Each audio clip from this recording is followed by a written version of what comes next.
नमस्कार, आप देख रहे हैं बोराइल न्यूज। असम ससवार पठान और संस्कृति परिषद की नौगांव जिला समिति की प्रेस कॉन्फ्रेंस को संबोधित करते हुए स्थापना दिवस के पहले वर्षगांठ नौगांव में केंद्रीय रूप से मनाई जाएगी। फाउंडेशन के पहले वर्षगांठ 28 और 29 मार्च को नौगांव के काली मंदिर में मनाई जाएगी। असम ससवार पथ एवं संस्कृति परिषद की पहली वर्षगांठ असम के अन्य जिलों में भी मनाई जाएगी। नौगांव में प्रमुख अभिनेता प्रांजल सैकिया, मलाया गोस्वामी और कई अन्य कवियों और लेखकों द्वारा स्थापना दिवस मनाया जाएगा।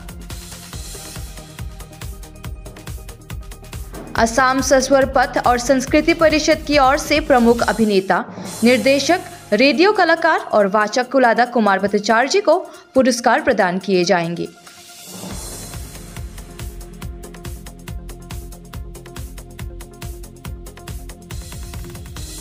नमस्कार। অসম আবৃত্তি আৰু সংস্কৃতি পৰিষদৰ তৰফৰ পৰা সমূহ অসমবাসী ৰাইজলৈ শুভেচ্ছা আন্তৰিক অভিনন্দন জ্ঞাপন কৰিছোঁ।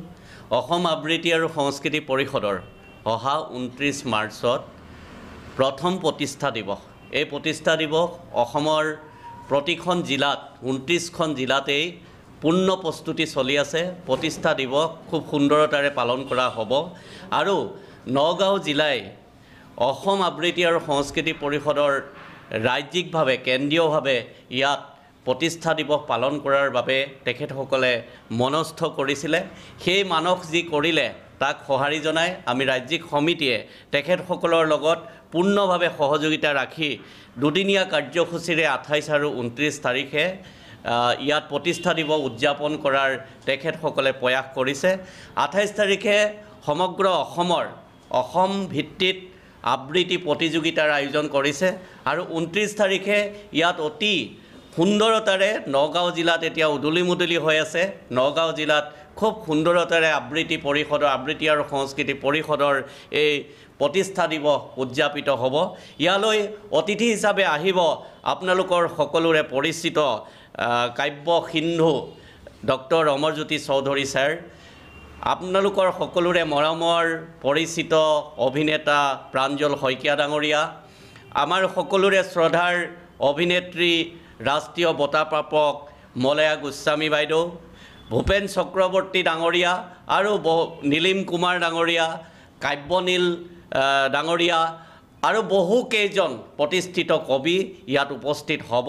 আৰু আমাৰ লগত আমাৰ উদযাপন সমিতিৰ পবিত্ৰ কলিতা ডাঙৰীয়া আমাৰ উপস্থিত আছে আৰু লগতে আমাৰ মধ্যমণ্ডলৰ সাংগঠনিক সম্পাদক নয়নজ্যোতি খাউন ডাঙৰীয়া আছে আৰু আমাৰ অভ্যৰ্থনা সমিতিৰ সন্মানীয় সম্পাদক আমাৰ গগন চৌধুৰী ডাঙৰীয়া আছে আৰু লগতে আমাৰ এই জিলাৰ নগাঁও জিলাৰ সন্মানীয় সভাপতি লক্ষীপ্ৰভা শইকীয়া ডাঙৰীয়ানী, আবৃত্তি ৰত্ন তেখেত লক্ষীপ্ৰভা শইকীয়া ডাঙৰীয়ানী আছে, সহকাৰী সম্পাদক পংকজ শৰ্মা, সহকাৰী সম্পাদকৰ দায়িত্বত থকা আমাৰ প্ৰণামী চান্দিল্য। আপোনালোকৰ এই শুভেচ্ছা আৰু আপোনালোকৰ আশীৰ্বাদ বিচাৰি আমি সকলো ইয়াত উপস্থিত হৈছোঁহি। উল্লেখনীয় কথাটো হ'ল অসম আবৃত্তি আৰু সংস্কৃতি পৰিষদে এইবাৰ আপোনালোকৰ সকলোৰে শ্ৰদ্ধাৰ মৰমৰ আবৃত্তিকাৰ, অভিনেতা, অনাতাঁৰ শিল্পী শ্ৰদ্ধাৰ শ্ৰীযুত কুলদা কুমাৰ ভট্টাচাৰ্য ডাঙৰীয়াক অসম আবৃত্তি আৰু সংস্কৃতি পৰিষদৰ তৰফৰ পৰা আবৃত্তি গৌৰৱ বঁটাৰে এইবাৰ তেখেতক বঁটা প্ৰদান কৰাৰ এক মানস কৰিছোঁ। আপোনালোকৰ এই ছ'চিয়েল মিডিয়াৰ জৰিয়তে, আপোনালোকৰ এই মাধ্যমৰ জৰিয়তে সমগ্ৰ অসমবাসীক আমি অতি সুখৰে জনাব বিচাৰিছোঁ যে কুলদা কুমাৰ ভট্টাচাৰ্য দেৱক আমাৰ এইবাৰ আবৃত্তি গৌৰৱ বঁটা অসম আবৃত্তি আৰু সংস্কৃতি পৰিষদৰ তৰফৰ পৰা অহা 29 তাৰিখে তেখেতক প্ৰদান কৰা হ'ব। আৰু আজিৰ এই শুভক্ষণতে আমাৰ এই নগাঁও জিলাৰ সকলোৰে উপস্থিতিত আপোনালোকক এই বিষয়টো আপোনালোকৰ মাধ্যমৰ জৰিয়তে সমগ্ৰ অসমবাসীক আজি অসম আবৃত্তি আৰু সংস্কৃতি পৰিষদৰ তৰফৰ পৰা এই বঁটা ঘোষণা কৰা হ'ল আৰু তেখেতক আমি অতি শ্ৰদ্ধা সহকাৰে 29 তাৰিখে আমি সেই বঁটা প্ৰদান কৰাৰ আমি প্ৰয়াস কৰিছোঁ আৰু এই কলা মন্দিৰ আমাৰ নগাঁও জিলাৰ কলা মন্দিৰত 28 আৰু 29 তাৰিখৰ দুদিনীয়া কাৰ্যসূচীৰে অসম আবৃত্তি আৰু সংস্কৃতি পৰিষদৰ যি প্ৰতিষ্ঠা দিৱস উদযাপিত হ'ব। প্ৰথম দিনা 28 তাৰিখে যি আমাৰ প্ৰতিযোগিতা হ'ব, সমগ্ৰ অসমৰ এতিয়ালৈকে প্ৰায় শতাধিক লোকে প্ৰতিযোগীয়ে ইয়াত অংশগ্ৰহণ কৰিছে, ইতিমধ্যে আমালৈ নাম আহিছে। আৰু 29 তাৰিখে আমাৰ 11 বজাত পতাকা উত্তোলন হ'ব। 11 বজাৰ পৰা আমাৰ কাৰ্যসূচী আৰম্ভ হ'ব। বিশিষ্ট অতিথিসকল আহি উপস্থিত হ'বহি। আমাৰ সভা আৰু তাতে বৰণ্য কাৰ্যসূচীৰে আমাৰ সাংস্কৃতিক অনুষ্ঠান, কবিতাকে আদি কৰি আলক্ষ্য সকলোবোৰ হ'ব। গতিকে এই আপোনালোকৰ এই মাধ্যমৰ জৰিয়তে সমূহ অসমবাসী ৰাইজক নিজৰ নিজৰ জিলাসমূহত সেই যি অনুষ্ঠান হ'ব অনুষ্ঠানলৈ আমন্ত্ৰণ জনাইছোঁ।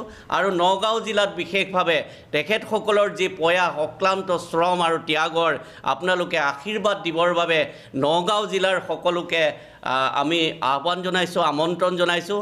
29 তাৰিখে সকলো আহি আমাৰ এই যি আবৃত্তি পৰিষদৰ যি প্ৰয়াস, আবৃত্তি আৰু সংস্কৃতি পৰিষদৰ যি প্ৰয়াস আৰু যি প্ৰতিষ্ঠা দিৱস আমি উদযাপন কৰিম, তাত আপোনালোকো সমভাগী হ'ব আৰু সকলোৱে আহি আশীৰ্বাদ প্ৰদান কৰিব। নগাঁও জিলাৰ বিশেষভাৱে এইকেইজন ব্যক্তিয়ে অতি শ্ৰম আৰু ত্যাগৰ বিনিময়ত আমাৰ এই অনুষ্ঠানটোৰ সেই দিনটোৰ সেই কাৰ্যসূচী সুচাৰুৰূপে পালন কৰিবৰ বাবে অপ্ৰাণ চেষ্টা চলাই আছে। অসম আবৃত্তি আৰু সংস্কৃতি পৰিষদৰ তৰফৰ পৰা আপোনালোকক জনাবলৈ পাই সুখী হৈছোঁ। আজি এই শুভক্ষণত নগাঁও জিলাত আমি এই প্ৰেছ মিটৰ আপোনালোকৰ মাধ্যমৰ জৰিয়তে আমি সমগ্ৰ অসমবাসীক জনাবলৈ পাই আমি সুখী হৈছোঁ যে আপোনালোকৰ সকলোৰে পৰিচিত অভিনেতা, পৰিচালক, অনাতাঁৰ শিল্পী, আবৃত্তিকাৰ কুলদা কুমাৰ ভট্টাচাৰ্য দেৱক অসম আবৃত্তি আৰু সংস্কৃতি পৰিষদৰ তৰফৰ পৰা এইবাৰ অসম আবৃত্তি গৌৰৱ বঁটা প্ৰদান কৰা হ'ব। আৰু আজিৰ এই শুভক্ষণতে আজি আমি ঘোষণা কৰিছোঁ, আমি ৰাজ্যিকৰ তৰফৰ পৰা যে কুলদা কুমাৰ ভট্টাচাৰ্য দেৱক আমি আবৃত্তি গৌৰৱ বঁটাৰে এইবাৰ মহিমামণ্ডিত কৰিবৰ বাবে আমি আগবাঢ়িছোঁ। আৰু আজিৰ দিনটোতে সমগ্ৰ অসমবাসী ৰাইজক এই বিষয়টো অৱগত কৰিছোঁ আৰু সেই বঁটা আমি 29 তাৰিখে তেখেতক অৰ্পণ কৰিম। ধন্যবাদ।